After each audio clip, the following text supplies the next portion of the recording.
Hey guys, I'm the MMA Breakdown. We're doing predictions for UFC Fight Night 110, Lewis versus Hunt. Follow me on Twitter. My link is in the description at MMA Breakdown 0. First fight at Fight Pass at lightweight, Tibalt Guti versus Dong Hyun Kim. This to me is a very hard fight to pick. Both guys have looked terrible. Maybe Guti more so, but both guys are kind of easily knockoutable. Uh, Guti, I think, has been knocked out twice pretty brutally. I think both times in the first round. The Timu Pachele thing is just an awful guy to just get knocked out, right out of the gate against, because he's gone on to just look like a total amateur in the UFC. And then Chad Laprise knocked him out viciously in the first round, and he had a moment against Aubin Mercier where he reversed position on the ground and was able to get off some ground and pound shots that seemed to hurt Mercier momentarily, but other than that, Mercier just dominated him. And Dong Hyun Kim is a guy who seems like he's able to brawl for a while, but then eventually succumbs to his opponent's power and technical edge.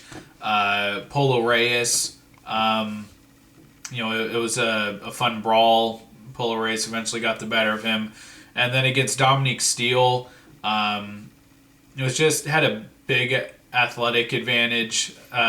Steele did in that fight. Kim struggled with the size and just the aggression. Really, his only moments of success were being able to clinch just momentarily, just kind of in a survival kind of way against Steele. And then he eventually got knocked out by slam. So Kim, I think, is the more durable fighter. Definitely has the more durable chin than Guti. But I haven't really seen any kind of game out of him other than just brawling recklessly and a little bit of clinch work.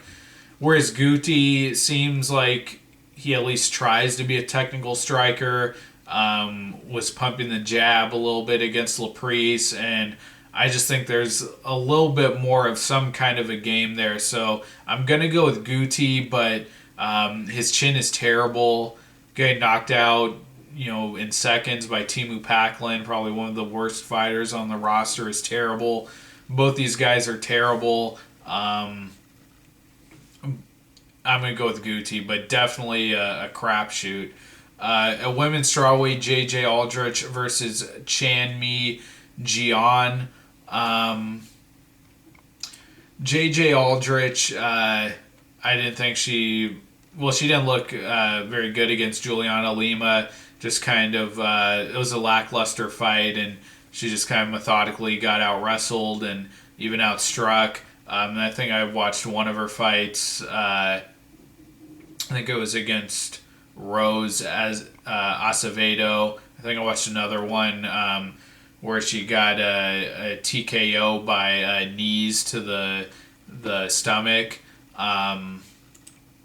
So she looks decent and somewhat dangerous in the clinch. Chan Gian is kind of an unknown Japanese fighter that they seem to be throwing on this card. Actually, she might train out of Australia. I'm not sure about that, but she seems to be fighting scrubs in whatever division she's in.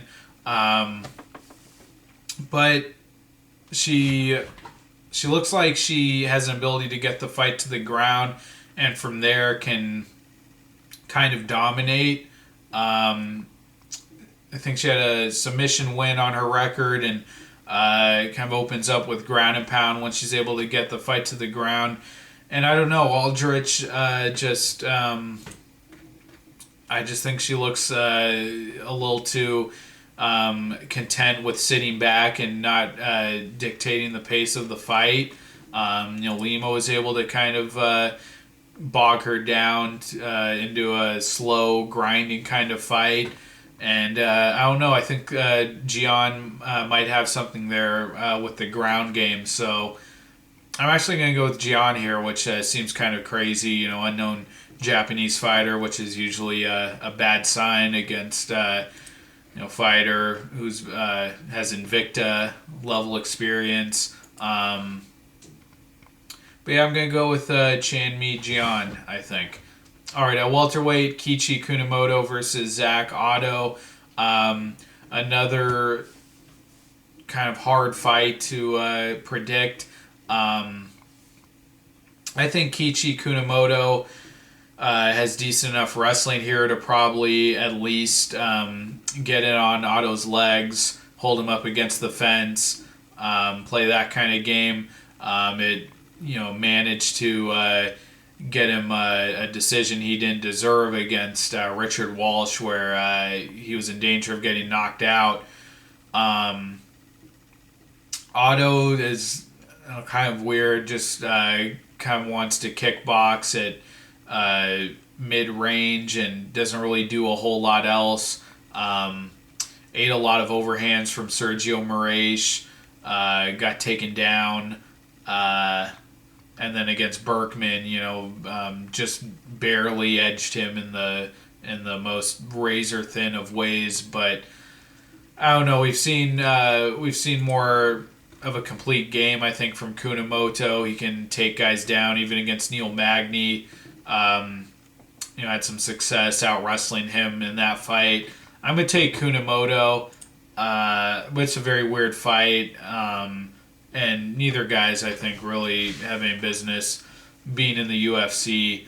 And Kunimoto's coming off of a 2-year layoff, so definitely could have some ring rust. But we've just seen more from Kunimoto. Had that nice finish of Daniel Sarafian. It's gonna be in Japan. I'm sorry, this is in Australia. I'm getting this confused with the following fight night, which is in Japan, but. Not enough of a well-rounded skill set from Ottow, or at least not as dominant a one. So I'm going to go with Kunimoto. All right, at welterweight, Luke Jumeau versus Dominique Steele. Watch some tape on Luke Jumeau. Looks like kind of an overhyped Australian talent. Has some power. Does kind of the low output karate thing and tries to time a powerful shot.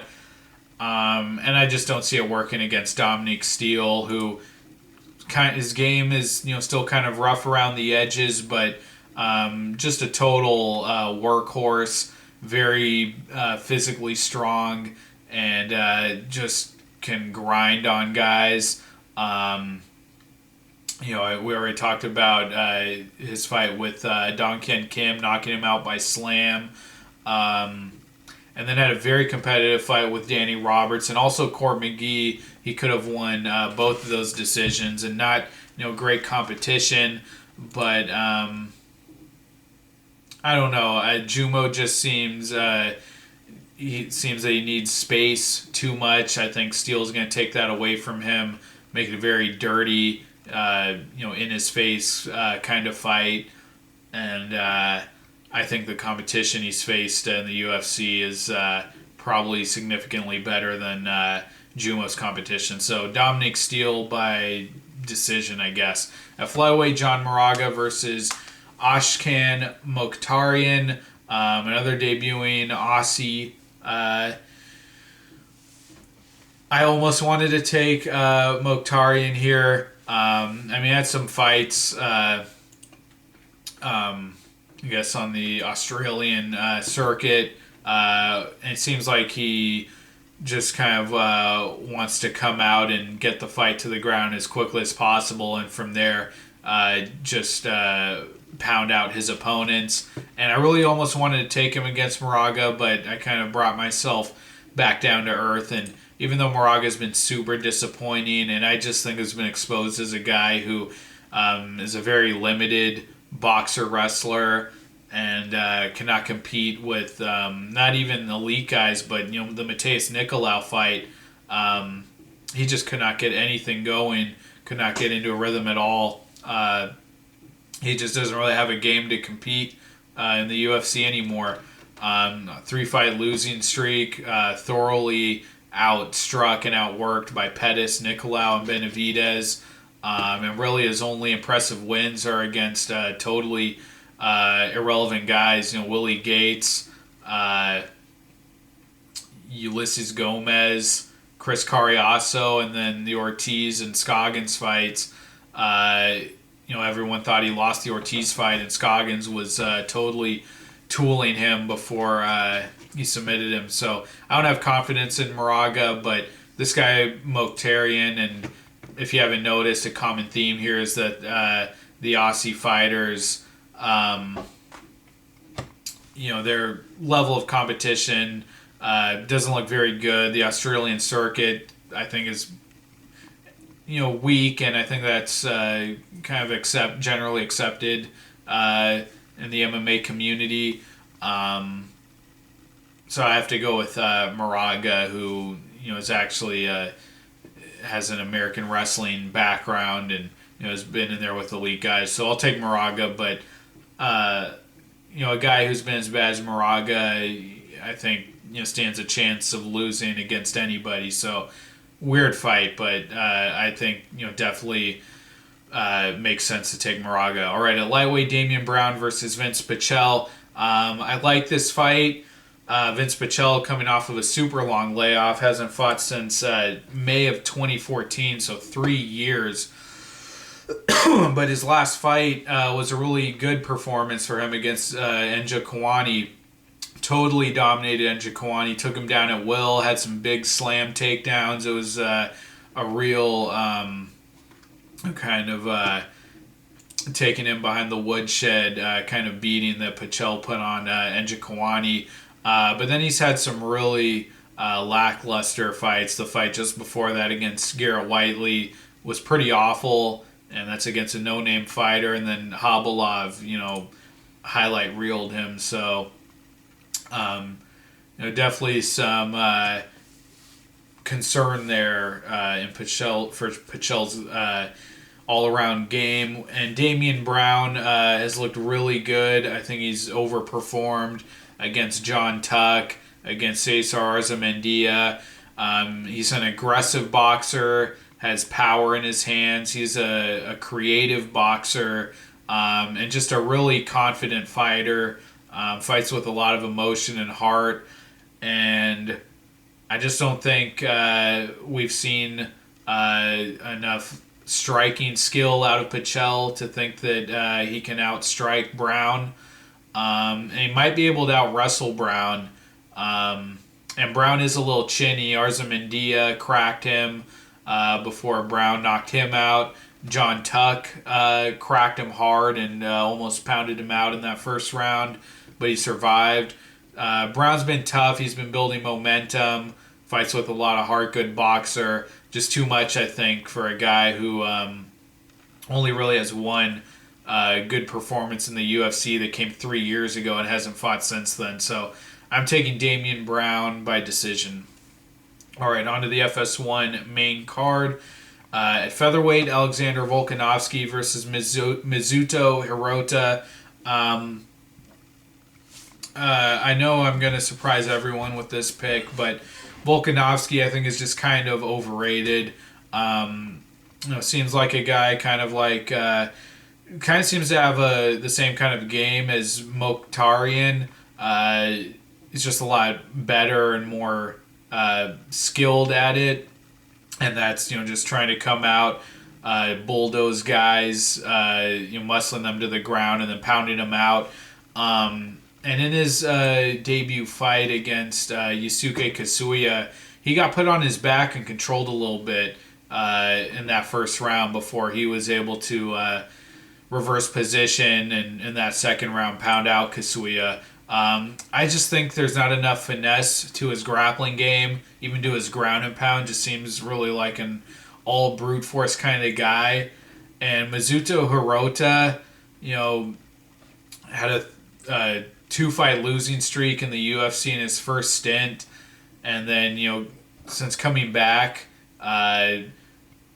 fought Ishihara to a draw, and then totally dominated Cole Miller. I mean, it's kind of hard what you can really make of that, but the way he dominated Cole Miller, even as shot as Cole Miller is, I think still shows that you have to be a skilled, fluid, capable grappler to do that to even a guy like Cole Miller, even at that stage of his career. But I just see him being a more skilled, more fluid, technical grappler, much better positional grappler than Volkanovski. Hirota also went to decision against Hanayaya in his first UFC stint, and actually had an omoplata armbar locked up at one point. He was threatening Yaya with. That was kind of interesting. I just think this is kind of finesse against brute force, and I'm going to take Hirota.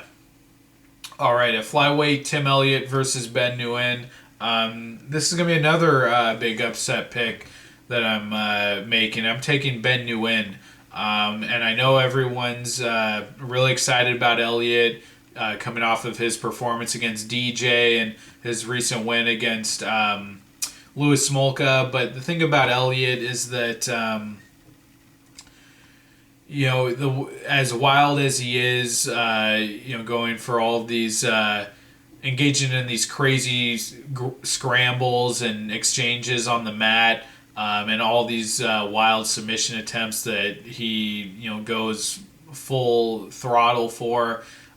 He ends up putting himself in bad positions, or at least the potential to be put in a bad position. And you saw it in the Louis Smolka fight.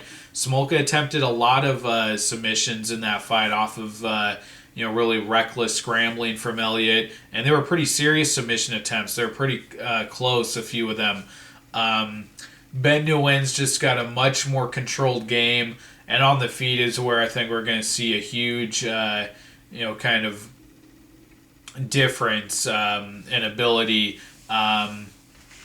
Elliott's aggressive, but just doesn't have the basic fundamental kickboxing, I think, to outpoint a guy like Ben Nguyen. If you think back to his fight against Ali Bagotinov back in it was 2014, 2013, really struggled to have success on the feet. Got outstruck by the better, more skilled striker, and I think that's this matchup here. I don't see him taking Ben Nguyen down either. Nguyen's a really good athlete, flyweight, and kind of one of the I think one of the guys at flyweight who's a little bit bigger, has more size than the other guys, and is able to use that well. He totally dominated Ryan Benoit on the ground, and against Oskilic, showed that he has knockout power in his hands. I don't see Elliott being able to get it to the ground and engage in the kind of fight that he needs to be successful. On the Ultimate Fighter, it was the same kind of thing. These crazy ground scramble-filled fights. And I think Ben Nguyen's going to keep it on the feet, and from there, just a big, I want to say big skill disadvantage, or big skill differential. It's not like Nguyen is a super technical, super dangerous kickboxer, but he is a pretty consistent kickboxer. We saw that against Jean Herrera, a nice rebound win. Constant throws, volume, and throws at a constant pace. And I just don't think Elliott can deal with that, and especially if Nguyen stuffs his takedown attempts, then Elliott's really going to be kind of lost on the feet, I think. So Nguyen by decision. All right, at light heavyweight, Gian Cutelaba versus Enrique De Silva. I don't know why they're keeping De Silva around. This guy's been pretty awful, other than a nice win over Jonathan Wilson, where he beat the the more athletically talented fighter by withstanding the storm, and then overwhelming him later in the fight. But since then, it's just looked absolutely terrible against Paul Craig, and even against Joachim Christensen in his I think that was his second fight. He's kind of easy to time on the feet. He's easy to hurt, and then on the ground he just gets totally outworked. He's willing to play guard, and the guy he just fight, Jordan Johnson, totally outworked him on the mat and took him down at will. And Gian Cutelaba, being a powerful, aggressive striker, I think is probably going to find De Silva's chin. Cutelaba kind of punched himself out a little bit against Cannonier. And, we saw Jonathan Wilson punch himself out against De Silva and ended up getting finished for it. I think very slight chance something like that could happen, but Silva, even against Christensen, who he submitted, he got dropped in that fight, and Christensen was even out grappling him on the ground for stretches of that fight. So I'm taking Cutelaba. I don't know if he knocks out De Silva, but I'm going to take him by decision. All right, at lightweight, Dan Hooker versus Ross Pearson.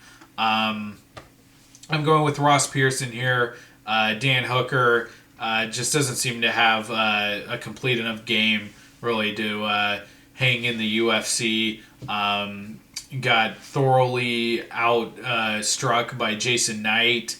And then if you even think about some of his early fights in the UFC, Maximo Blanco put on a boxing showcase against him.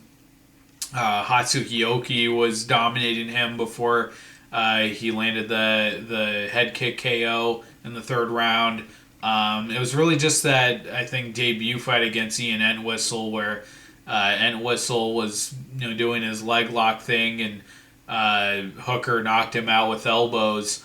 It was that performance that got everyone excited, and since then is totally just not done anything to prove that he belongs in the UFC. I mean, submission win over Mark Edeva, and I guess has fought, has lost to really good fighters, Yair Rodriguez and Jason Knight, but I don't know, either jumps on a guillotine against Edeva early in the fight, or lands that head kick, that Hail Mary knockout strike after getting dominated the whole fight, or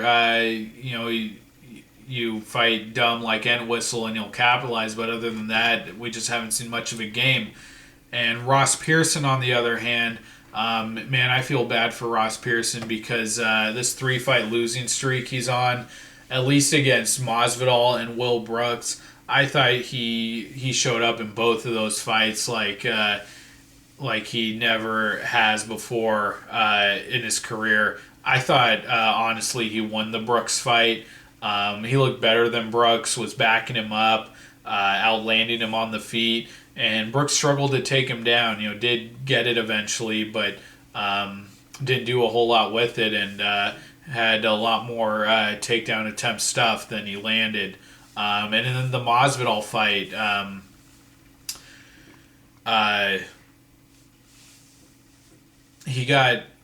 Pearson got hurt in that fight, but kind of made a fight out of it, which is kind of crazy to think how great Masvidal's doing now, and Pearson at his age and having some really terrible performances too in the last couple of years, like the Trinaldo fight and the Evan Dunham fight, where he just looked like he couldn't wrestle a lick or grapple a lick in that fight. But to show up against Will Brooks and Jorge Masvidal, I was really impressed with. And I just see him, still being the craftier boxer. Pearson has always shown good head movement and being a pretty good defensive fighter. I mean, gets knocked out by Iaquinta and those guys, but Hooker doesn't have the hands that Pearson has. I guess Pearson being as old and as far along in his career as he is, he always stands the chance of eating a hard shot that puts him out. Or Hooker could jump on a sub, or try to out grapple Pearson like Denham did. But I think Pearson will be really motivated. I believe this is his retirement fight, isn't it? Maybe not. For some reason, I thought it was, but I mean, to show up against Brooks and Masvidal and then to fight Dan Hooker, it should be a manageable fight for Pearson. So I'm going to take Ross Pearson. All right, middleweight Derek Brunson versus Dan Kelly. Let's get real here for a second. I've loved this whole run that Kelly's been on. This 40-year-old kind of your drunk uncle kind of thing that he's been doing. But this is a total, complete, unfair matchup. Complete mismatch, and just feels unfair for Dan Kelly. He didn't deserve to win that Rashad Evans fight. I picked him to win that fight. I didn't think he won that. His striking is still not good. I mean, the best he can do with it is to beat Kamosi and convince the judges falsely that he outstruck Evans, but and like I talked about earlier, or in my previous video, had one of the craziest upsets ever against Shoeface. But Derek Brunson, he's just gonna kill Dan Kelly in that first round. This is a prime athlete, big power puncher, great wrestler. And is gonna have such a speed advantage. I mean, we've seen Kelly get put out violently on the feet by Sam Alvey. So I've loved this run. I've been, rooting for Kelly every time, he steps in there. I love to see an old guy at 40, just getting his opportunity late in life and making the most of it. But good night, Dan Kelly. He's going to get knocked out within the first 2 minutes. Derek Brunson by first round KO. All right, at heavyweight, Derek Lewis versus Mark Hunt. I can't really get behind Derek Lewis for this one. I just can't. The guy is tough. He's got heart for days. Super powerful. But there's just going to be a big technique advantage differential when we're talking about, former K1 fighter, a guy who just has much more technique to his striking. I don't understand the big. I don't understand all the hype on Derek Lewis in this matchup. I picked him to beat Brown, and I said in that fight that he was gonna be at a skill disadvantage in every facet of the game, and Brown nearly put him away with liver kicks. Looked terrible against Shamil Abdurakhimov in the early going of that fight, and he's doing this thing where he's lunging, throwing these overhands that are telegraphed and that you can see coming from a mile away, and just whiffing on them, having trouble closing range. It's like that Nelson fight. He really looked like he was improving and putting together combinations and putting together an actual kickboxing game. But against Abdurakhimov and even against Brown for most of the fight, just cannot find his range. Seems too slow to do that. And still doesn't have that kind of next level kind of technique that Brown was able to almost put him away with. And against Mark Hunt, a decorated K1 guy and who's had a lot of success in the UFC, we're really going to take that guy, Black Beast, over Mark Hunt. And I know Mark Hunt, the losses to Lesnar and especially the loss to Overeem, those look bad, but Lesnar's a great wrestler. He was a way better athlete than Hunt. And Overeem's the best Overeem he's ever been, with a totally reinvented, very technical game. That's a far cry from Derek Lewis. So I just don't see it. There's going to be a big skill differential in striking technique. Hunt can close distance way better than Lewis can. And we've seen Lewis get just totally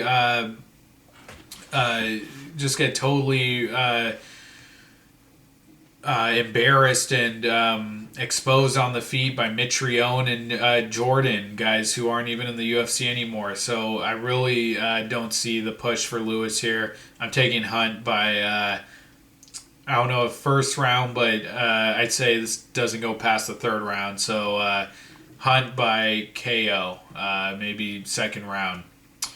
All right, those are my predictions for Fight Night Lewis versus Hunt. Thank you guys for watching. Follow me on Twitter. My link is in the description at MMA Breakdown 0, and I will have my predictions out for Fight Night Home versus Kahea soon. So be on the lookout for that. Thank you guys. My most confident picks.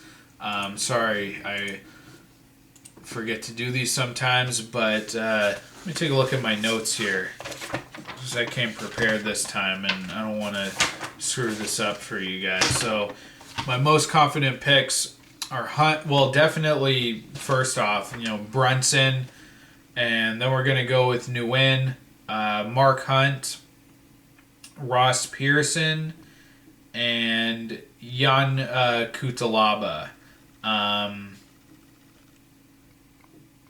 And you know what? We could probably you could probably throw Brown in there, maybe take out Cutelaba or Pearson and replace them with Brown.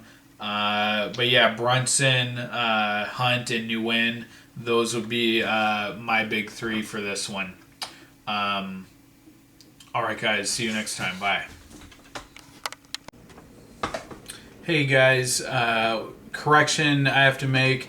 When I was talking about the Aldrich Gian fight, I referred to Gian as a ground fighter. I was actually getting her confused with a Japanese fighter on the following card, the Home versus Kahea card in Singapore. I was thinking of Gian Kim, who's fighting Lucy Pudilova, and that's the lady that when I watched footage of her, she had some fights where she got to the ground and did her thing, and that's who I was thinking of. And actually, the other lady, I had forgotten when I was giving my prediction, but Chan Mi Jian was not able to find a single fight of hers, I believe. So, yeah, that's correct. So, I'm going to totally avoid making a pick for that one.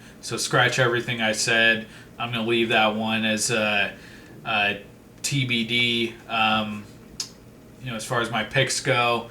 And I guess I'll update it in the description later when I'm able to decide. But scratch that one. Not making a pick for Aldrich versus Gian because I found zero footage of her. All right, sorry about that, guys.